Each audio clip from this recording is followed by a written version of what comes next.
So what's the first thing you do when you buy a new camera kit?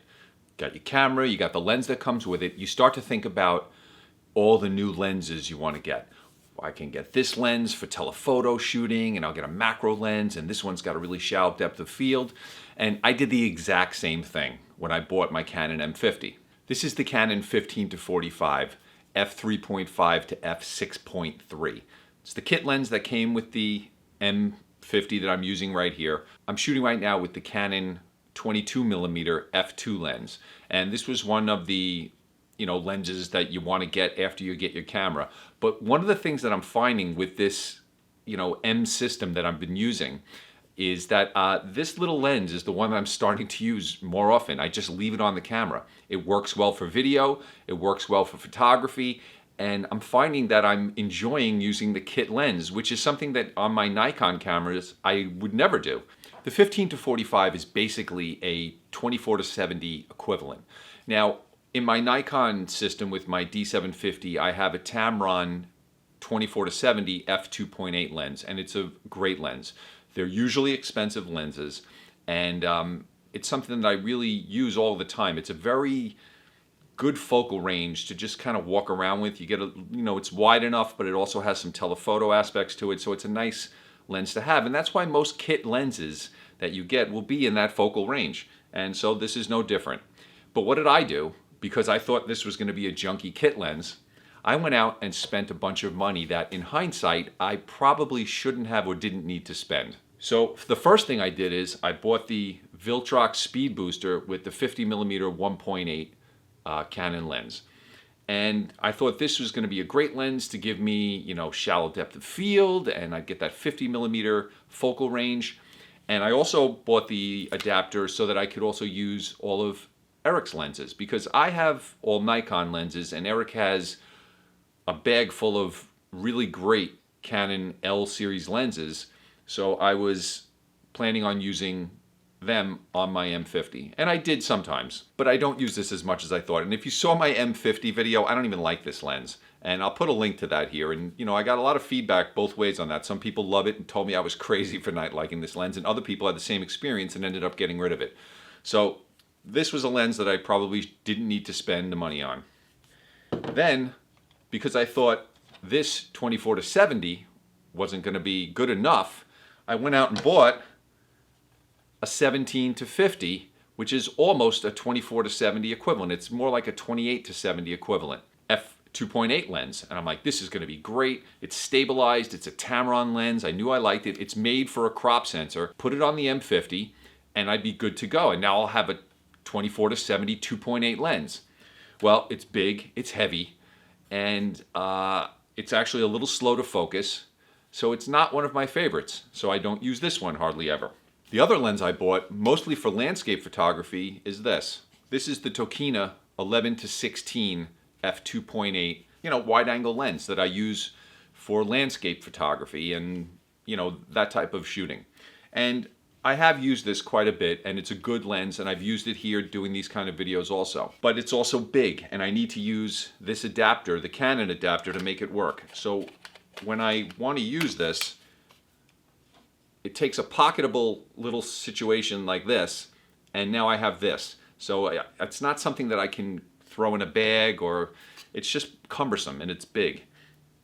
So I really don't use these lenses that much. And I'm finding that with the smaller lenses, the Canon M system, and I'm sure with other mirrorless systems that have small camera bodies, the small lenses that come with them are the ones you're going to want to use. And now I thought it was going to be great to adapt all these other lenses that I could, and you can, and if that's what you want to do, and I have done that. I'm going to drop some images in here. Now these were all taken with this lens. Okay, this little cheapo lens that comes with the camera. So I paid $600 for the camera with this lens. And I've actually enjoyed using it this way because I don't have to carry around a huge bag with me. This one lens can do a lot for me. And if I want to, if I really want to, bring another lens, I'll take the 22mm that I'm shooting on right here because it's a faster lens, and if I'm in a dark situation, it's a perfect combination. So with these two lenses, I've been very happy with the Canon M series, and I may get rid of these other lenses and adapters and all that because I don't know that I need them. I find myself when I'm in a situation where I want to make sure I get really good images, I pull out my Nikon DSLR and that's what I go to. The Canon M50 has become a small travel camera, something I can throw in my wife's bag, put in a pocket.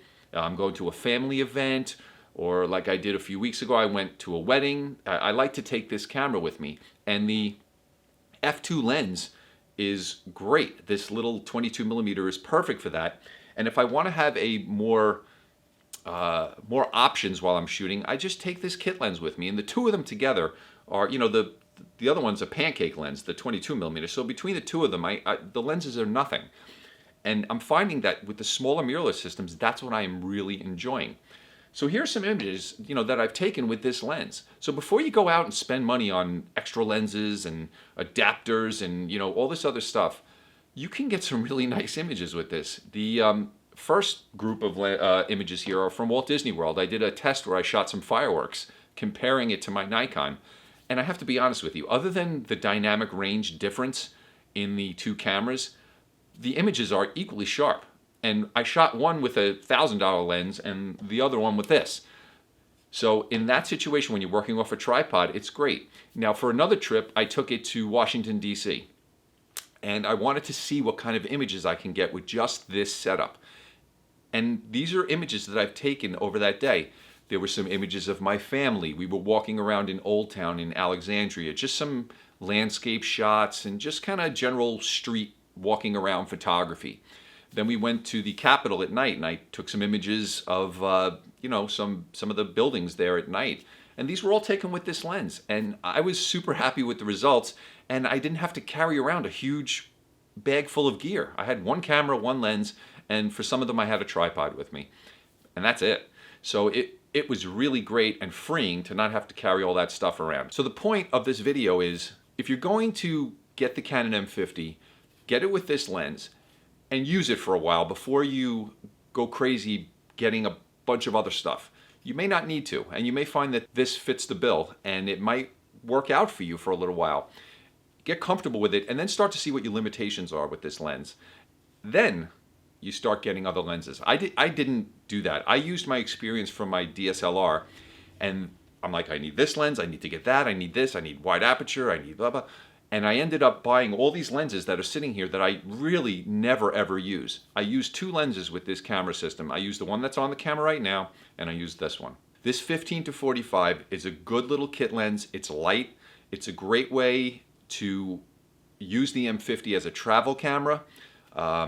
If you're new to photography, this is a great little lens to learn on. It's the 24-70 equivalent. So if you're outside during the day, you should have no issues with light. It's not going to have the shallow depth of field that you'll get from a 2.8 lens, obviously, but it's good enough. You'll get nice sharp images and you'll get to learn the camera. And then when you're ready, you can move up into some of the other lenses that Canon offers for this camera. But I really am enjoying using this system with its native lenses. They make an f1.4 lens that's 32mm, which is basically a 50mm equivalent. The 22mm f2 that I'm shooting on now is a 35mm equivalent. They have a wide-angle lens, which would basically mimic what this Tokina does for me. And they also have a telephoto lens. So these lenses really will cover the, you know, all the focal needs that you'll have, and you'll have a nice, small, lightweight kit. So don't be so quick to go out and buy a ton of lenses.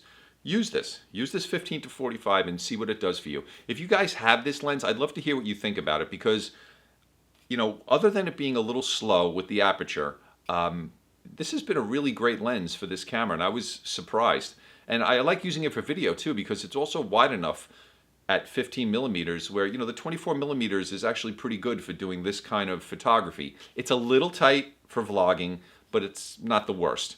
And what was the next lens that you actually got after you got your camera with the kit? Because I'm curious to see what everybody else went to. I have a feeling this 22mm is in a lot of people's bags because this is a really great lens. And for the price of everything, you can get the camera, this lens, and the 22mm for about $800. And that's a nice little system to get started with. I'm going to leave our M50 playlist here. We've done quite a few videos about the M50. And I'm also going to leave my fireworks comparison video here where I actually show side by side the images I took with my D750 and the M50 with this lens on it. Okay, see you in the next video.